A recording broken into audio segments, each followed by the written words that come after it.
Très bien. Le fameux tour. La question du Nigeria quand même nous intéresse. Ce pays peut-il résoudre ces problèmes de sécurité d'une façon définitive? Bien sûr, le Nigeria peut résoudre ces problèmes.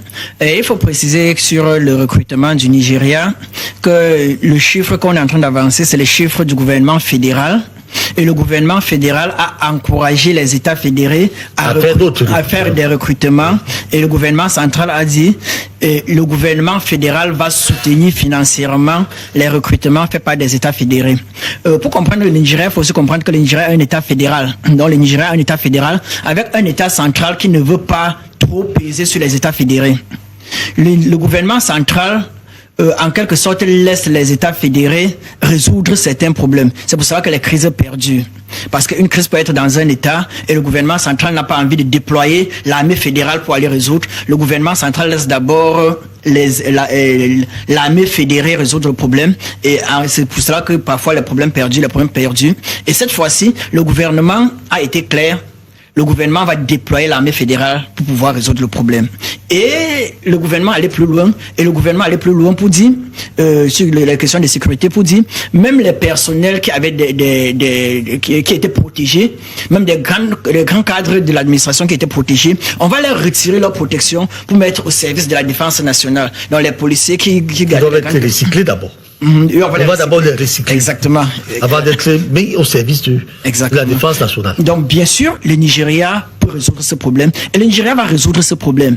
Et si le Nigeria a besoin d'aide, si des États veulent aider le Nigeria, qu'ils envoient des armes, qu'ils envoient des finances au Nigeria pour pouvoir prendre le contrôle et protéger sa sécurité. Mais entrer au Nigeria, combattre l'ennemi au Nigeria, combattre les Nigériens au Nigeria, c'est de l'agression. Et le Nigeria sortira grandement perdant de cet affront. Et cet affront, il faut le dire, il ne faut jamais perdre de vue, cet affront est une guerre néocoloniale qui s'apprête. Le Nigeria ne peut pas tolérer cela. Et le Nigeria n'est qu'un cas, d'autres cas vont revenir. Les États-Unis vont devenir de plus en plus agressifs. Ils vont devenir agressifs. Ils n'ont pas les moyens. Leurs caisses sont vides. Ils vont devenir agressifs. Ils ont besoin de moyens. Ils ne peuvent plus supporter, ils ne parviennent plus à supporter la concurrence. Ils sont militairement, ils ont testé la force militaire russe. Ils se sont rendus compte que la Russie n'est pas prenable comme ils le pensaient. Économiquement, la Chine les a déjà dévancés. Là, il n'y a pas que la Chine. Il y a également les BRICS, le groupe des BRICS, qui est 5 têtes. Il y a le groupe des BRICS, il y a les dragons d'Asie. Donc actuellement, si le bloc occidental est un bloc qui est assez perturbé, assez rivalisé. Et maintenant, la seule manière de pouvoir garder le monopole, il y a une chose au monde, c'est que celui qui contrôle le pétrole contrôle ses rivaux. C'est clair. Si les États-Unis contrôlent tous les puits de pétrole au monde, les machines chinoises ne peuvent pas tourner seules.